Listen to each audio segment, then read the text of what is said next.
Jordan Maxwell, a well-trained occult expert who is not just letting the public know what the Illuminati propaganda is, but he is telling the public that it is true.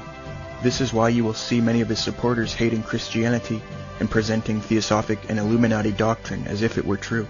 This, however, is not a big surprise, for Jordan Maxwell admitted that Manly Palmer Hall, the 33rd degree Freemason, was a great friend of his.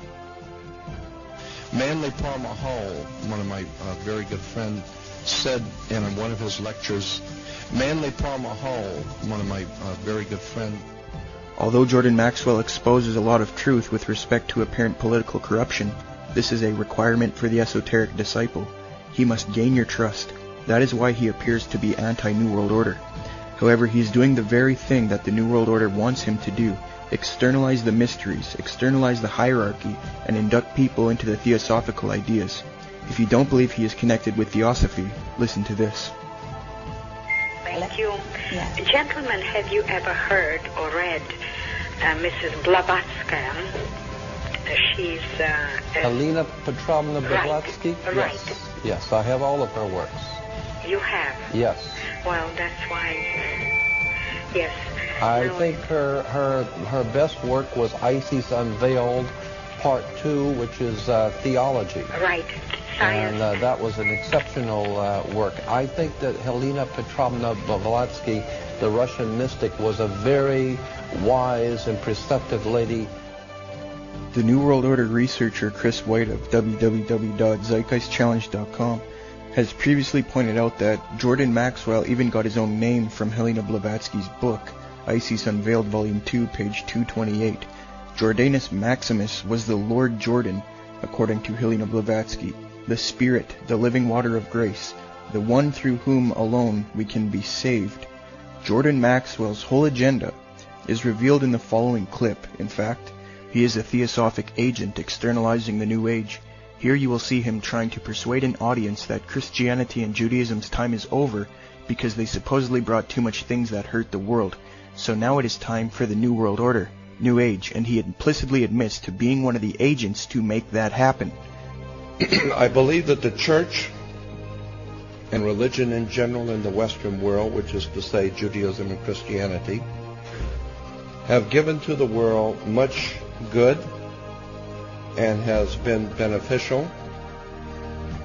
But like any and all technologies and thinking, it has also brought with it many things which have hurt the human family. And so I think that this is why the human family is being mutated.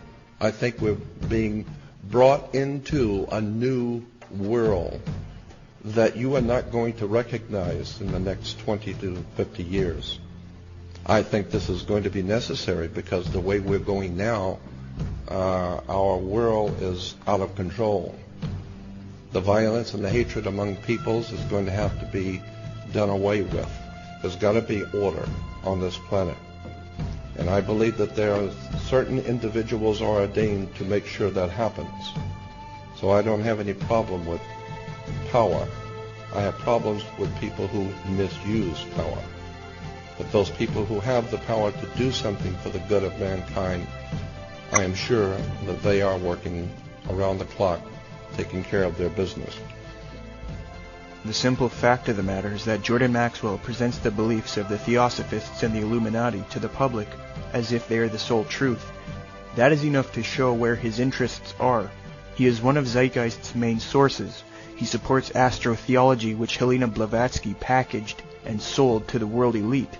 And he just advocated the New World Order. You saw it with your own eyes. Jordan is known for making many errors in his presentations. Many can be documented in Chris White's video debunking Jordan Maxwell, which you can find on Google Video or on YouTube. However, this one is recurrent, and many people seem to think that it's true. It's with respect to the word Israel and Amen. Here's Jordan's argument. My first question is regarding Isis, Ra, Elohim. Isis, Ra, El. Okay. Isis was a feminine principle of wisdom in Egypt, spelled I-S-I-S, Isis. Then the coming of one of the pharaohs changed the worship of Isis to the worship of Amun-Re, Amen Ra, which is incidentally why Christians still say Amen at the end of a prayer, because they're sending a prayer through God's Son, Amen Re, Amun Ra. Amen. And consequently, when the Phoenician Canaanites, when the Hebrews went north into Palestine, they encountered a people that were already there for thousands of years. They were called Palestinians, which was very clever. I mean, that's where you would expect to find Palestinians, is in Palestine. And so when they went into Palestine, they had already learned all the wisdom and the religious teachings of Isis, spelled I-S-I-S. Then they learned the new concept of the new religion of Amun-Re, R-A. And now they encountered the Palestinians, and the Palestinians' god was El, the planet Saturn, El, E-L. Consequently, the religion grew out of Isis, Ra, El, I-S-R-A-E-L. Israel is nothing more than Isis, Ra, and El. That's a wonderful theory. That sounds great. I mean, it sounds well planned, and it was articulated nicely, but it's just simply not true. You see, the problem is Isis is a Greek and Coptic reconstruction of the Egyptian name Usat. Isis was not pronounced Isis in ancient Egypt. Therefore, the name Israel could not have been influenced by the name Isis in antiquity. Now, the correct etymology of the word Israel is the following. Israel derives from the Hebrew Yisrael, he that fights with God, which in turn derives from Sarah, he fights, and El, God.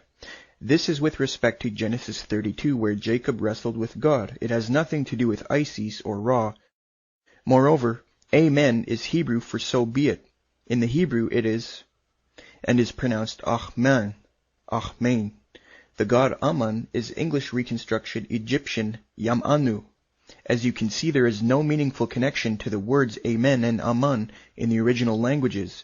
Thus Maxwell is only trying to fool you with the English language, and it proves that he's not reliable.